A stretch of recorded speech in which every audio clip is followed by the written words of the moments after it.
Hello and welcome to all. तो आइए आज की इस वीडियो में हम लोग डिस्कस करेंगे यूपी पीजीटी कॉमर्स के most important questions of the chapter shares and debentures. इसके अंदर जो चैप्टर्स इंक्लूड किए गए हैं वो हैं issue of shares, issue of debentures and redemption of debentures. तो ये जो 15 क्वेश्चंस आज आने वाले हैं ये बहुत ही इंपॉर्टेंट क्वेश्चंस हैं जो कि डीएसएसबी में, केवीएस में ये क्वेश्चंस काफ़ी बार रिपीट हो चुके हैं और इस बार भी इनके आने के बहुत ज़्यादा चांसेस हैं। तो चलिए स्टार्ट करते हैं अपने फर्स्ट क्वेश्चन से, जो कि है after redemption of debenture in lump sum amount of debenture redemption reserve is transfer to. कि डीआरआर में जो पैसा है वो हम कहाँ ट्रांसफ़र करते हैं, वो ट्रांसफ़र किया जाता है जनरल रिजर्व में। किसमें? जनरल रिजर्व में। तो इसी के साथ सेकंड क्वेश्चन है हमारा कि if discount on reissue of shares is less than the amount of forfeited the surplus is transfer to. कि जो शेयर्स वाला चैप्टर था, जो शेयर्स में फोरफीचर का पैसा रहता है वो कहाँ ट्रांसफ़र किया जाता है? कैपिटल रिजर्व में। बट डीआरआर का पैसा ट्रांसफ़र किया जाता है जनरल रिजर्व में। तो ये बहुत बड़ी मिस्टेक हो जाती है कि कहाँ जनरल रिजर्व और कहाँ कैपिटल रिजर्व। तो याद रखिए डीआरआर का पैसा जनरल रिजर्व में और शेयर फोरफीचर का पैसा कैपिटल रिजर्व में। और इस वीडियो में भी आप लोगों की कन्वीनियंस के लिए मैंने सभी क्वेश्चंस का आंसर जो है वो डी ऑप्शन ही रखा है। तो क्वेश्चन नंबर 3 है when shares are forfeited share capital account is debited with. कि जब शेयर फोरफिट किए जाते हैं तो शेयर कैपिटल अकाउंट में क्या आता है? फेस वैल्यू या नॉमिनल वैल्यू या फिर कॉल्ड अप वैल्यू? क्या क्या आएगा इसके अंदर? कि जितना कॉल्ड अप किया गया पैसा, कि मान लीजिए 10 में से 8 रुपये ही बुलाए गए हैं, कॉल्ड अप जितना मनी होगा सिर्फ उतना ही शेयर कैपिटल अकाउंट में आएगा। तो कोई nominal value, face value, paid up value नहीं, only called up value of shares. तो option D is the right answer. तो चलिए चलते हैं क्वेश्चन नंबर 4 पर। On a share of ₹10 issued at a premium of ₹2 whole amount is called up। whole amount is called up means 10 के 10 रुपए बुलाए गए हैं एंड ₹7 इज रिसीव। 7 जो रिसीव है उसके अंदर प्रीमियम भी इंक्लूड है। तो share capital account is debited bye.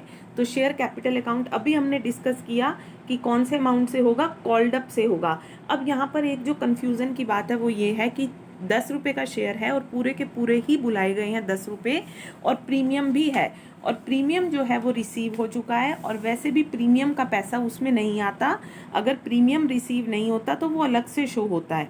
तो शेयर कैपिटल हमेशा ही डेबिटेड होगा उसके कॉल्ड अप अमाउंट से, जो कि है यहाँ पूरे 10 रुपये उसने कॉल करे हैं। तो ₹10 इज द राइट आंसर। चलिए चलते हैं क्वेश्चन नंबर 5 पर।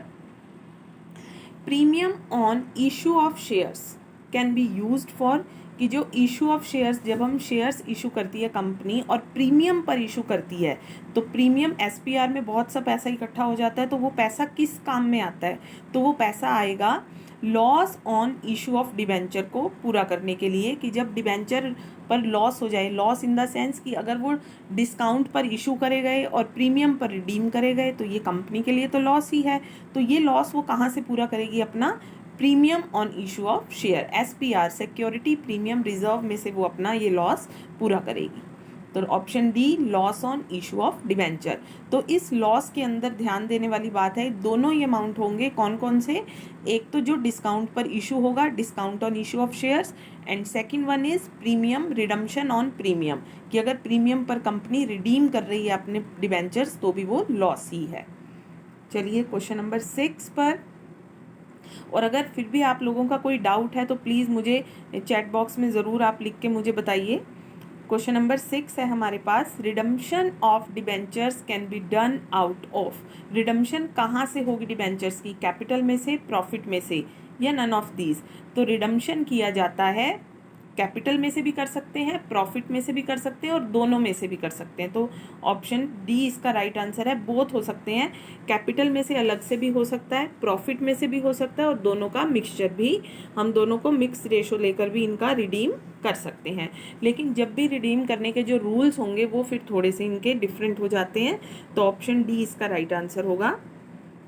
क्वेश्चन 7 आया है, debentures are part of, debentures क्या है? शेयर होल्डर फंड है, बोरोइंग्स फ्रॉम बैंक है, करंट लाइबिलिटीज है? No, debentures always are borrowed fund, borrowed fund, long term liabilities borrowed fund होते हैं ये, ऑप्शन डी।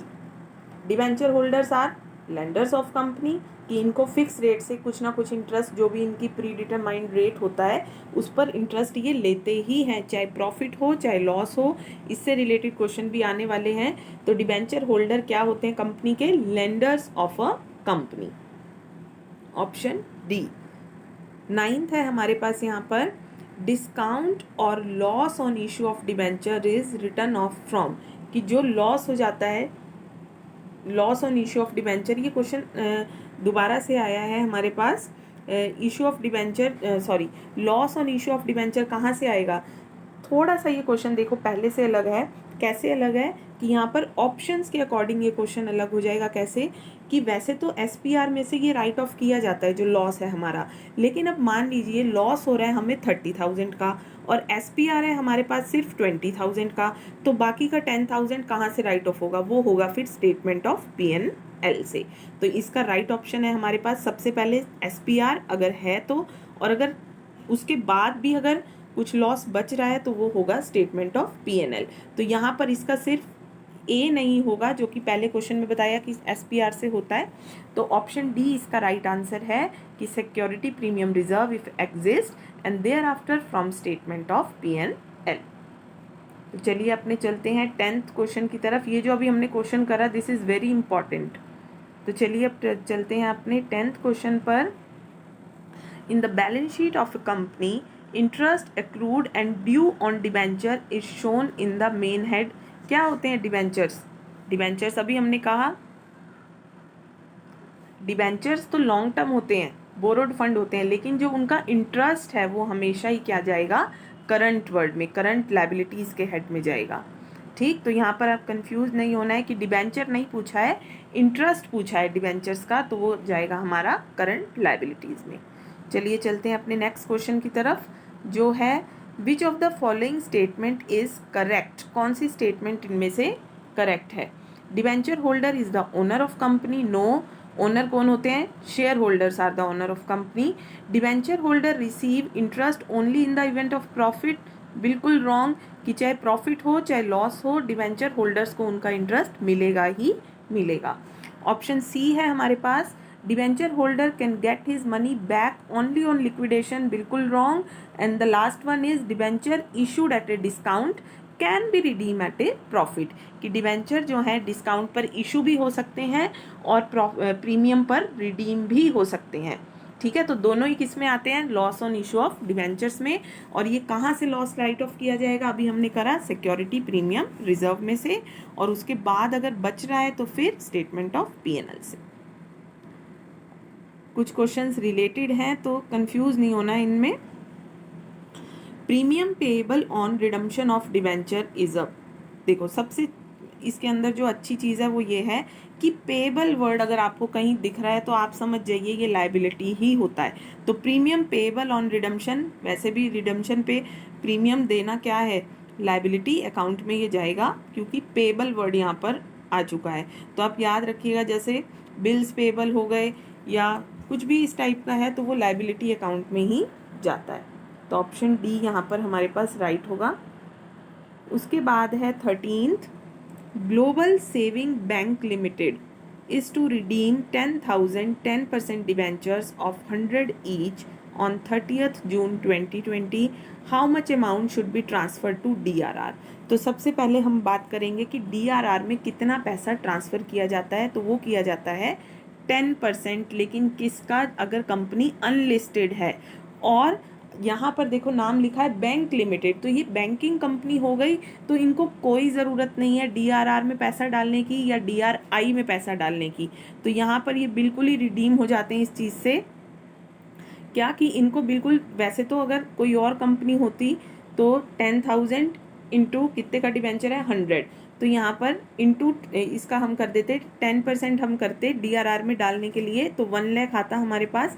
लेकिन ये जो कंपनी है ये बैंकिंग कंपनी है, तो बैंकिंग कंपनीज को कोई ज़रूरत नहीं होती DRR मेंटेन करने की या DRI में पैसा इन्वेस्ट करने की। तो ऑप्शन डी होगा यहाँ पर नन ऑफ दीज। और अगर यहाँ पर होती कोई नॉन लिस्टेड कंपनी तो इसका आंसर आता फिर सी। आई होप आपको क्लियर हो रहे होंगे साथ में इसके कॉन्सेप्ट्स। तो चलिए चलते हैं क्वेश्चन नंबर 14 पर। टाइम बिल्कुल वेस्ट नहीं करना है। Debenture interest is paid at, debenture किस पर, डिबेंचर की इंटरेस्ट क्या होती है? तो जब भी हम डिबेंचर देखते हैं उसके साथ उसका रेट ऑफ इंटरेस्ट ऑलरेडी लिखा होता है। तो ये बिल्कुल ही ईजी क्वेश्चन है हमारे पास कि debenture interest is paid at pre determined rate, कि जो उसकी रेट ऑफ इंटरेस्ट है वो पहले से ही तय होती है और उसके साथ लिखी होती है। जैसे 10% डिबेंचर्स, 5% डिबेंचर्स, तो दीज 5% और 10% आर रेट ऑफ इंटरेस्ट। तो चलिए आज का लास्ट हमारा सुपर क्वेश्चन है, interest of debenture is paid whether the company earns profit, earns loss, none of these, both A and B. तो कंपनी कब देगी डिबेंचर पर इंटरेस्ट? जब प्रॉफिट होगा? नहीं, चाहे प्रॉफिट हो चाहे लॉस हो, उसको डिबेंचर पर इंटरेस्ट डिबेंचर होल्डर को देना ही होगा। तो इसका ऑप्शन है हमारे पास option number D, both A and B, in the case profit, in the case of loss, both. तो आई होप आपको ये क्वेश्चंस अच्छे लगे होंगे और समझ भी आए होंगे। और अगर फिर भी किसी को कोई क्वेरी है तो प्लीज़ मुझे चैट बॉक्स में लिखकर बताइए।